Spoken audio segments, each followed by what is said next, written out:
नमस्कार दोस्तों, मैं आर एस राठौड़ आप सभी का लक्ष्य क्लासेज के इस डिजिटल मंच पर स्वागत करता हूं। सभी को राम राम, राधे राधे, जय श्री कृष्णा, जय जोहार। लंबे समय से विद्यार्थी अक्सर कहते रहते हैं, कमेंट करते रहते हैं कि सर अच्छे नोट्स कैसे बनाए जो हमारी सफलता सुनिश्चित कर सके। तो आज हम इस सेशन के अंदर बात करेंगे कैसे अच्छे नोट्स तैयार किए जाए। अब देखिए, अच्छे नोट्स कैसे तैयार करें, मैं सबसे पहले आपको जो है आपके विद्यार्थियों के तरीके बता देता हूं। विद्यार्थियों के जो है ना दो तरीके होते हैं नोट्स तैयार करने के। जो है ना विद्यार्थी जो है इन दो तरीकों को जो है इस्तेमाल कर रहे हैं। अब दो तरीके क्या है, एक तो वो क्या कर लेते हैं, मार्केट से नोट्स लेकर के आते हैं। क्या लेकर के आते हैं? मार्केट से जो है वो नोट्स लेकर के आते हैं। और दूसरा वो क्या करते हैं, कोचिंग में जो है ना ऑफलाइन या ऑनलाइन पढ़ लेते हैं और कोचिंग से जो है ना वो नोट्स प्राप्त कर लेते हैं। ठीक है ना, ये मतलब ऑफलाइन में भी पढ़ लेते हैं या फिर जो है वो ऑनलाइन के अंदर जो है ये अपने नोट्स जो है वो स्वयं बनाते हैं। ठीक है, तो ये जो नोट्स होते हैं ना ये सेल्फ प्रिपेयर्ड होते हैं और टीचर द्वारा जो है ना लिखाए जाते हैं। ठीक है ना, ये जो है किसी न किसी जो है अच्छे टीचर के द्वारा जो है लिखाए जाते हैं, है ना। इनको आप क्या कह सकते हो, इनको जो है आप क्लासरूम नोट्स कह सकते हो। क्या कह सकते हो, मतलब क्लासरूम नोट्स जो है आप इनको कह सकते हो। अब इस पैटर्न पर राजस्थान का युवा जो है वो चल रहा है। देखो, मैं पहली बात आप लोगों को बताऊं, सबसे पहली बात तो आप लोगों को ये ध्यान रखनी है कि ये जो मार्केट के अंदर चाहे कितने ही अच्छे नोट्स क्यों हो, मैं यूँ नहीं कह रहा हूँ कि मार्केट के अंदर अच्छे नोट्स नहीं है। वास्तव में मार्केट के अंदर अच्छे अच्छे शिक्षकों के खूब सारे अच्छे नोट्स है, लेकिन वो नोट्स जो है आपके काम के नहीं है। जब तक आप खुद आपके लिए नोट्स नहीं बनाओगे ना, तब तक आपका सिलेक्शन होना संभव मुझे तो कभी नहीं लगता है। जैसा कि मेरा अनुभव रहा है, जैसा कि मैंने विद्यार्थियों को देखा है, उनसे बातें की है, उनके विचारों को जाना है और इस निष्कर्ष पर पहुंचा हूं कि खुद के नोट्स जो है विद्यार्थी की सफलता में बहुत अधिक सहायक होते हैं। देखिए, अब आप खुद नोट्स बनाते हो, खुद के नोट्स के अंदर क्या हो जाता है, ये तो आपको बिल्कुल लेना ही नहीं है, नोट्स तो आप बिल्कुल नहीं लोगे। अब देखो, आप खुद के नोट्स बनाते हो, अगर आप कोचिंग के अंदर पढ़ रहे हो तो कोचिंग के अंदर आपको क्या करना है, सबसे पहले जो है ना बेस्ट कोचिंग का जो है आप चुनाव करें, अच्छी कोचिंग का चुनाव करें। फीडबैक के आधार पर आपको पता चल जाएगा कि राजस्थान के अंदर अच्छे इंस्टीट्यूट कौन कौन से हैं। फिर उसके बाद जो है ना आप बेस्ट टीचर जो है उस बेस्ट टीचर का चुनाव करें। एक ऐसा टीचर होना चाहिए जो ऑथेंटिक कंटेंट देता हो, उस टीचर का आपको चुनाव करना है। अब देखो, आप क्लासरूम के अंदर जा रहे हो, अब आप क्लासरूम के अंदर जा रहे हो तो अब क्या कर रहे हो आप, अब सुनिएगा, आप क्लासरूम के अंदर जा रहे हो तो क्लासरूम के अंदर जो है ना आपके नोट्स हो रहे हैं। अब आपके क्लास रूम के अंदर जो है वो आपके नोट्स प्रिपेयर हो रहे हैं। अब आपको क्या करना है, उन क्लासरूम नोट्स के अंदर जो है ना कुछ चीज़ें आपको ऐड करनी है। इन क्लासरूम नोट्स के अंदर जो है ना कुछ चीज़ें आपको जो है और जोड़नी होती है। अब आपको जो जोड़नी होती है ना इन क्लासरूम नोट्स के अंदर, वो याद रखिएगा, एक तो आपको आरबीएससी भी इसके साथ साथ पढ़ना है। जैसे मान लो आपके मेवाड़ का इतिहास चल रहा या सभ्यताएं चल रही है, कालीबंगा पढ़ रहे हो आप, तो आपको जो है ना कालीबंगा सर के नोट्स भी पढ़ने हैं और उसके साथ साथ जो है 9वीं और 10वीं के अंदर जो किताबें चल रही है, आरबीएससी और एनसीईआरटी बुक्स जो चल रही है ना, इन बुक्स को भी आपको साथ में लेना है। और आपको क्या लेना है, आपको जो है ना हिंदी ग्रंथ अकादमी जो है ना, हिंदी ग्रंथ अकादमी की जो किताबें हैं ना, वो किताब भी जो है हर सब्जेक्ट की एक अपने पास रखनी है। ये सारी की सारी जो है ना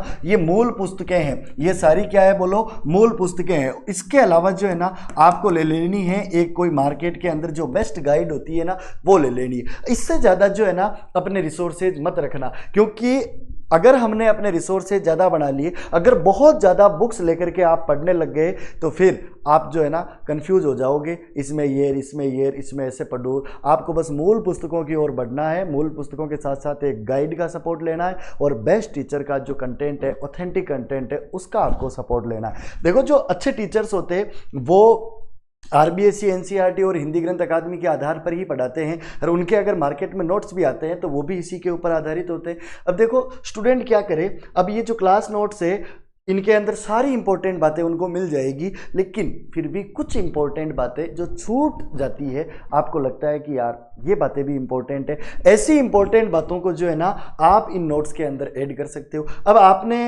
इन नोट्स के अंदर ये बातें इंपॉर्टेंट जो थी उनको ऐड कर लिया। अब उसके बाद आपको क्या करना होता है, अब उसके बाद जो है ना आप लोगों को जो है ना इनको अच्छे से प्रिपेयर करके पढ़ना होता है। अब इन नोट्स को जो है एक बार पूरा पढ़ना होता है, एक बार जो है ना पूरी स्टडी करनी पड़ती है। आपको क्या करना पड़ता है, फुल स्टडी जो है आपको करनी पड़ती है। फुल स्टडी के लिए जो है ना आपको क्या करना पड़ता है, फुल नोट्स जो है ना वो तैयार करने पड़ते हैं। सबसे पहले जो है ना वो आपको विस्तृत नोट्स जो है वो तैयार करने पड़ते हैं, जिससे आपकी गहरी समझ विकसित हो सके।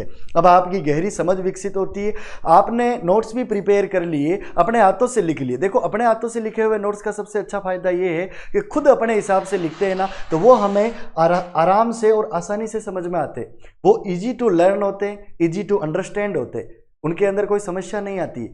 आपको वही करना है, क्योंकि आप मार्केट से कितने अच्छे नोट्स क्यों ना लाओ, लेकिन आप समझ नहीं पाओगे उनको कि ये किस तरीके से लिखे। अगर एक खुद लिखोगे तो आपको पता होगा कि हाँ मैंने इस प्रकार से लिखे। अब फुल नोट्स होने के बाद आपको क्या करना है, इनको 1 से 2 बार पढ़ना है। 1 से 2 बार पढ़ने पर अब आपको पता चल जाएगा कि इनमें से इंपॉर्टेंट बातें जो है ना वो आपके क्या क्या है। अब इंपॉर्टेंट जो बातें हैं ना, अब इंपॉर्टेंट बातों को जो है आप शॉर्ट नोट्स के अंदर लिख सकते हो, ठीक है ना। अब देखो शॉर्ट नोट्स के बारे में बात करें तो फुल नोट्स के अंदर तो आपकी सारी चीज़ें हुई गई, आप लोगों को पता ही है। अब ये जो आपके शॉर्ट नोट्स है ना, इन शॉर्ट नोट्स के अंदर आपको क्या करना है, तो शॉर्ट नोट्स के अंदर आपको याद रखना है इंपॉर्टेंट फैक्ट ऐड करने हैं। क्या ऐड करने हैं बोलो, जो इंपॉर्टेंट फैक्ट होते हैं ना, वो इंपॉर्टेंट फैक्ट जो होते हैं ना वो आपको जो है इसके अंदर ऐड करने हैं। इंपॉर्टेंट फैक्ट के अलावा जो है ना आपने जब ये फुल नोट्स बनाए और पढ़ाई की आपने, तब जैसे ही आपका नोट्स कंप्लीट होता है और आपको जो है PYQ पढ़नी है।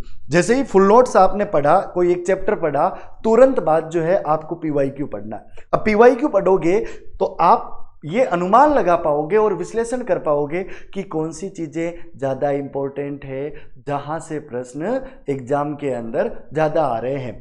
तो एग्जाम ओरिएंटेड जो चीज़ें हैं ना, उन एग्जाम ओरिएंटेड चीज़ों को जो है आप फिर यहाँ पर लिखें। एग्जाम ओरिएंटेड जो है सामग्री आप जो है इस शॉर्ट नोट्स के अंदर जो है आप इंक्लूड करें, क्योंकि आपको पता चल जाएगा कि ये एग्जाम के हिसाब से बहुत ज़्यादा इंपॉर्टेंट है।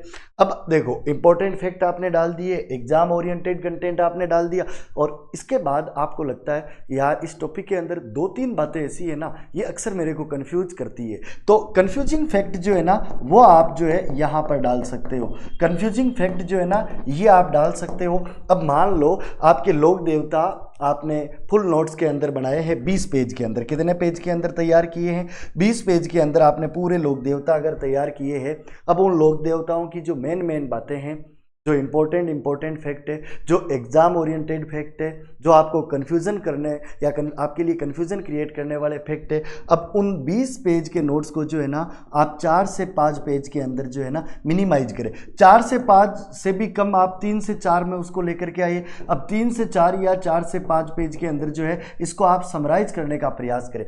अब देखो ये जो लॉन्ग नोट्स होते हैं या फुल नोट्स होते हैं ना, ये शुरुआत में पढ़ने के लिए बहुत अच्छे होते हैं, इससे अंडरस्टैंडिंग डेवलप होती है, और एग्जाम टाइम में जो है ना शॉर्ट नोट्स रिवाइज करना सबसे बेस्ट होता है, क्योंकि आपने खुद लिखे हैं और एग्जाम टाइम पर जो कन्फ्यूजन क्रिएट करने वाले कंटेंट है, जो इंपॉर्टेंट है, वो सारा आपने एक जगह पर समराइज करके एक क्रक्ष के रूप में, सार के रूप में लिखा हुआ है, तो वो आपको फिर एग्जाम के अंदर निश्चित रूप से फायदा देता है। इससे आपका कॉन्फिडेंस लेवल बूस्ट होता है, और जब विद्यार्थी के अंदर कॉन्फिडेंस अच्छा होता है तो वो एग्जाम के अंदर अच्छा स्कोर करके आता है। हम परीक्षा के दिन फेल नहीं होते, हम परीक्षा से 1 दिन पहले 2 दिन पहले ही फेल हो जाते हैं। हम हार मान लेते हैं, हाथ पर हाथ रख कर बैठ जाते हैं, और हम अपने आप को कोसते हुए कहते हैं यार इस बार मैंने तैयारी नहीं की, मैं रिवीजन नहीं कर पाया इसलिए इस बार मेरा सिलेक्शन नहीं होगा, चलो छोड़ो इस बार तो मेरा नहीं होगा, लेकिन अगली बार मैं गलती नहीं करूँगा।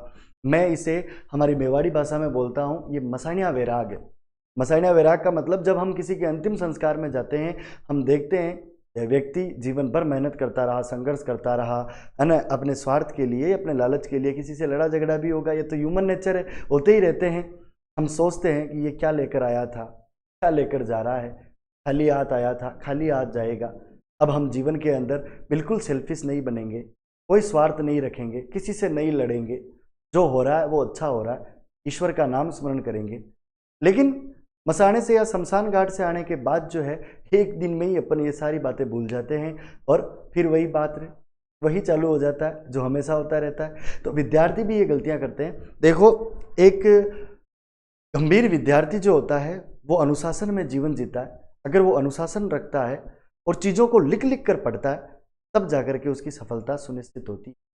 बिना लिखे आपने मतलब एक ही सब्जेक्ट को, जैसे मान लो हिस्ट्री है, हिस्ट्री के लिए आपने राजस्थान के अच्छे अच्छे टीचर्स के नोट्स पढ़ लिए, अच्छी अच्छी बुक्स पढ़ ली, ऑथेंटिक बुक्स भी पढ़ ली, लेकिन अगर उन सारी चीज़ों को आपने एक जगह पर नहीं लिखा है ना, एग्जाम टाइम पर बहुत दुख पाओगे। वो चीज़ें आपके बिल्कुल काम नहीं आएगी। अगर आप चाहते हो कि सारे इंपॉर्टेंट फैक्ट को आप एग्जाम टाइम पर रिवाइज कर लो, तो उसके लिए आपको फुल नोट्स के साथ साथ जो है शॉर्ट नोट्स भी बनाने पड़ेंगे। यही टेक्निक आपके लिए आगे काम आएगी, ठीक है ना। तो ये टेक्निक जो है आपको यूज करनी है और बिल्कुल नेगेटिविटी नहीं रखनी है और नेगेटिव लोगों से बिल्कुल दूर रखना है, अपने आप को रखना है। बिल्कुल उन लोगों के पास ही नहीं भटकना है और एकदम टेबल कुर्सी के ऊपर बैठ करके पढ़े और हर चीज़ को जो है लिखते हुए पढ़े और कैसे उस चीज़ को आप और शॉर्ट कर सकते हो, कैसे समराइज कर सकते हो, ये चीज़ें सीखने का प्रयास करें। शॉर्ट का मतलब ये नहीं है कि एग्जाम ओरिएंटेड चीज़ों को आप छोड़ दो। एग्जाम ओरिएंटेड चीज़ों को बिल्कुल नहीं छोड़ना है। जैसा कि एग्जाम के अंदर आप पैटर्न देख रहे हो,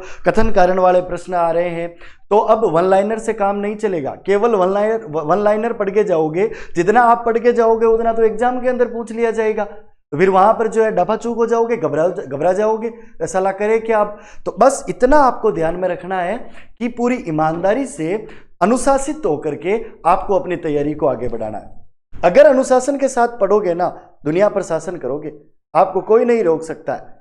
इसीलिए मैं हमेशा कहता रहता हूं कि today is reader, tomorrow is leader. जो आज पढ़ रहा है, कल वो सबका नेतृत्व करेगा।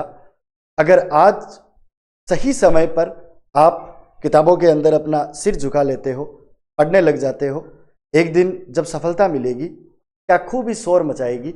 उस दिन केवल आपका ही नहीं, अभी तो आपके माता पिता, गुरुजनों, गांव, परिवार, देश और समाज का नाम जो है रोशन होगा और वो भी सिर उठाकर जिएंगे। आपके पापा यूँ सिर उठाकर कहेंगे कि ये मेरा बेटा है और इसने मेरा नाम रोशन किया है। सोचो, आज जो पिता आपके लिए फिक्र कर रहे हैं, अगर आपने मेहनत की और उनकी फिक्र को फक्र में बदला, वो दिन आपके माता पिता के लिए कितना अच्छा होगा। एक बार कल्पना करके देखिएगा। इसीलिए आपको खुद के नोट्स बनाने हैं, दूसरों के नोट्स पर बिल्कुल भरोसा नहीं रखना है, डिपेंड बिल्कुल नहीं होना है। खुद के नोट्स ही इस नैया को आपकी पार लगाएंगे, ठीक है ना। तो मुझे पूरा विश्वास है, मुझे पूरी उम्मीद है, आप ऑथेंटिक सोर्सेज, ऑथेंटिक इंस्टीट्यूट और ऑथेंटिक कंटेंट और बुक्स का सहारा लेकर के अपने खुद के नोट्स प्रिपेयर करोगे और उन नोट्स को बार बार रिवाइज करोगे। Revision is the key to success. आप लोगों को पता ही है, जितनी आप प्रैक्टिस करोगे उतनी ही आपको सफलता मिलेगी। Practice makes a man perfect. करत करत अभ्यास के जड़मत होत सुजान, रसरी आवत जाते सिल पर पड़त निशान। एक रस्सी होती है, कितनी नाजुक होती है, जब वो पानी निकालते हैं तो उसकी निरंतर उस पत्थर पर रगड़ लगती रहती है, उस रगड़ से उस पत्थर के ऊपर निशान बन जाते हैं। हम तो इंसान हैं, जो चाहे वो कर सकते हैं। एक इंसान से ज़्यादा बुद्धिमान इस दुनिया के अंदर कोई नहीं हो सकता है।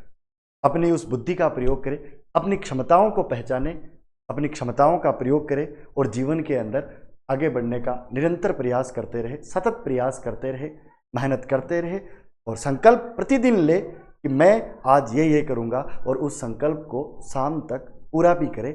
और पढ़ते हो, नोट्स बना लिया और अच्छे से पढ़ लिया, PYQ देख लिया, उसके बाद शॉर्ट नोट्स भी बना लिया। जब आप सोते हो, पूरे दिन भर में जो आपने पढ़ाई की, जो मेहनत की, एक बार 15 मिनट के अंदर सारी इंपॉर्टेंट बातों को एक बार रिवाइज करने का प्रयास करें और फिर उसके बाद सोए।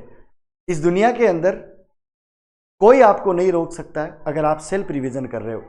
सेल्फ रिवीजन जो है वो आपकी सफलता की चाबी है। मुझे पूरा विश्वास है कि आप लोग जो है इस सेशन को देखने के बाद अपने पढ़ने के तौर तरीकों में बदलाव करोगे, अच्छे तरीके से पढ़ोगे, आलतू फालतू किताबों से दूर हो जाओगे, ऑथेंटिक चीज़ों की ओर बढ़ोगे, लिख लिख कर पढ़ोगे, ऐसे सोते हुए नहीं पढ़ोगे, बढ़िया तरीके से अपनी तैयारी को जारी रखोगे, रोज़ संकल्प लोगे और उस संकल्प को पूरा करोगे। इसी उम्मीद के साथ सभी को राम राम, राधे राधे, जय श्री कृष्णा, जय जोहार।